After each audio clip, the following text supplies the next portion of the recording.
Buenas noches, profesor. ¿Cómo está? Hoy estamos domingo 30 de marzo del 2025 y vamos a proceder a leer la primera pregunta de este video.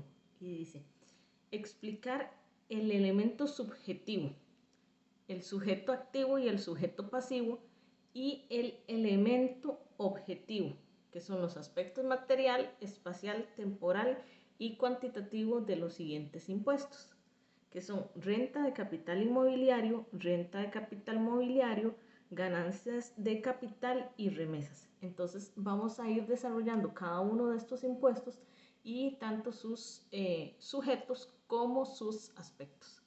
Empezando con el de renta de capital inmobiliario. Bueno, el sujeto activo en estos casos del impuesto de capital inmobiliario va a ser la Dirección General de Tributación del Ministerio de Hacienda. Ese es el sujeto activo. El sujeto pasivo es el propietario o el poseedor del bien inmueble que esté generando renta, y pueden ser tanto personas físicas como pueden ser personas jurídicas.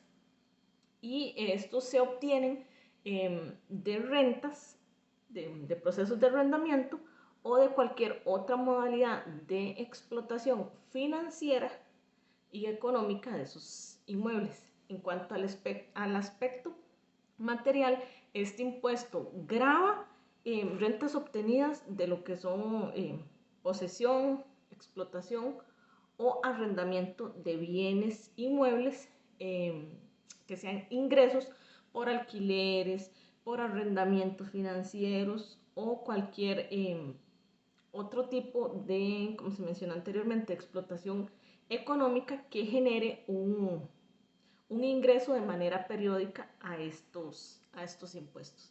En cuanto al aspecto espacial, este impuesto se le aplica a los ingresos derivados de bienes inmuebles, ya sea ubicados dentro del territorio nacional, independientemente de la nacionalidad del propietario y de la ubicación de la persona jurídica también. En el caso del aspecto temporal, este impuesto se origina anualmente. Entonces se calcula de manera anual y coincide con el año fiscal, que sería un año calendario del 1 de enero al 31 de diciembre.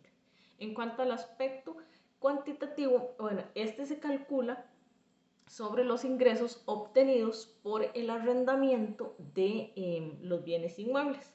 Entonces, la renta lo que hace es determinar, después de reducir los costos relacionados a la propiedad, como son gastos de mantenimiento, reparaciones o cualquier otro, y cualquier otro costo operativo que eso genere, y esa se calcula de esa forma para determinar cuánto es el impuesto de este ingreso. En cuanto al impuesto sobre la renta de capital mobiliario, bueno, el sujeto activo también va a ser la Dirección General de Tributación del Ministerio de Hacienda. El sujeto pasivo va a ser la persona física o jurídica que obtiene los ingresos derivados de la renta de los bienes muebles, que en este caso puede ser derivado de inversiones, de acciones, de bonos o de cualquier otro activo mobiliario. Esto también incluye tanto personas físicas, digámoslo así, como a personas jurídicas. En cuanto al aspecto material, este se le aplica los ingresos obtenidos de bienes muebles generadores de renta, como son intereses, dividendos, ganancias de capital, derivados estos de ventas o de cesiones de activos mobiliarios, que en este caso puede ser la percepción de rentas de dichos bienes. En cuanto al aspecto espacial, bueno, estos se aplican a los ingresos obtenidos de personas residentes en Costa Rica, y si fueran ingresos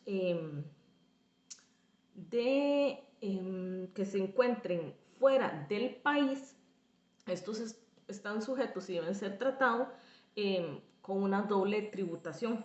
y eso sí se encuentra con acuerdos internacionales en ese sentido.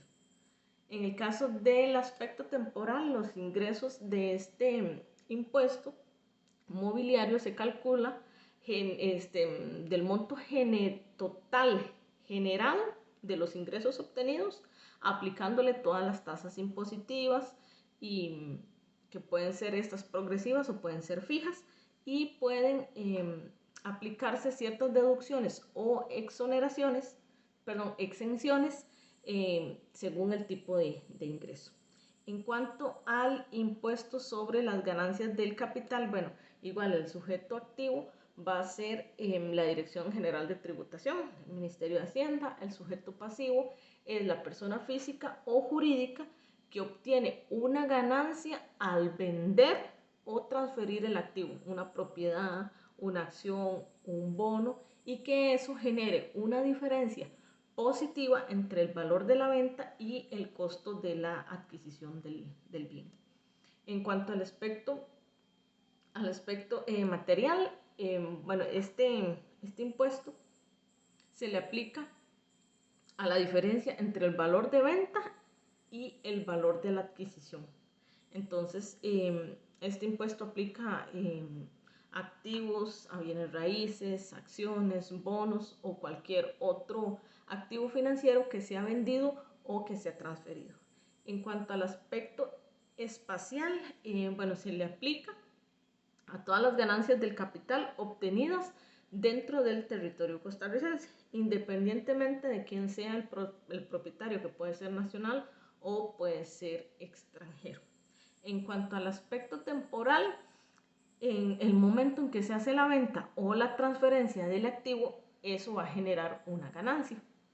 Y el periodo fiscal de este impuesto, el cálculo del impuesto se realiza anualmente y se basa en las ganancias obtenidas durante el año fiscal. En cuanto al aspecto cuantitativo, bueno, este se calcula sobre la ganancia neta de los activos. Entonces, es decir, que la diferencia entre el valor de venta y el costo de la adquisición ya se ha ajustado, así va a ser como se va a calcular, y la tasa impositiva va a depender de la naturaleza de la ganancia y si se trata tanto de personas físicas o como de personas jurídicas. En cuanto al impuesto sobre remesas, bueno, tenemos que el sujeto activo es la Dirección General de Tributación. Igual, el sujeto pasivo es la persona física o jurídica que recibe la remesa o que transfiere el dinero al exterior por concepto de un apoyo familiar, de una donación, etc. En cuanto al aspecto material, este impuesto se grava por la recepción de dinero que proviene del extranjero, sin importar cuál es el origen del dinero, siempre y cuando la transacción sea por concepto no comercial, que sea como lo mencionamos anteriormente, un apoyo, una donación. Si esta es sobre un origen comercial, esta va a estar grabada sobre el impuesto de renta. En cuanto al aspecto espacial, este se le aplica a beneficiarios que ya hayan recibido el dinero desde Costa Rica o, desde el extranjero hacia Costa Rica. Entonces, independientemente del país de origen, siempre se va a gravar con esta remesa. En cuanto al aspecto temporal, este se genera cuando se recibe la remesa. Entonces, tributación, inmediatamente que el monto sea recibido, se le aplica sin necesidad de considerar el periodo fiscal. Entonces, en el momento en que se haga la transferencia, si se hicieron 100 durante el año, esas 100 se van a gravar. Entonces, en el momento que el dinero cae, se hace la retención del impuesto. Y en cuanto al aspecto cuantitativo, eso depende de la cantidad de remesas que sean recibidas. En algunos casos pueden existir exenciones o tarifas diferenciadas dependiendo del monto que se reciba. Como segunda pregunta tenemos indicar cuál es la diferencia entre un gasto deducible y deducciones únicas. Bueno, el gasto deducible son gastos necesarios para la generación de ingresos y que estén relacionados directamente con la actividad económica de una persona o de una empresa. Entonces, los gastos deducibles son aquellos que se le pueden restarse a los ingresos para calcular una base imponible, como lo son los sueldos, los alquileres, comprar materiales, entre otros. Y las deducciones únicas son beneficios fiscales específicos que permiten restar una cantidad fija o determinada de ingresos brutos, como por ejemplo gastos por dependientes, donaciones, organizaciones sin fines de lucros, gastos educativos. Entonces, esa es la diferencia entre uno y otro. Y como última pregunta tenemos dar ejemplos de gastos deducibles y ejemplos de gastos de deducciones únicas. Bueno, ejemplos de gastos deducibles: sueldos, salarios del personal, alquileres de oficina o cualquier local comercial, gasto de transporte derivado de una actividad empresarial o comercial, honorarios profesionales, por servicios contratados por la empresa, etcétera. Y en el caso de ejemplos por deducciones únicas, puede ser deducciones por dependientes a cargo, deducciones por donaciones a entidades benéficas. También puede ser ejemplos de deducciones de gastos médicos, cuando la legislación así lo permita, o deducciones por intereses por préstamos hipotecarios también.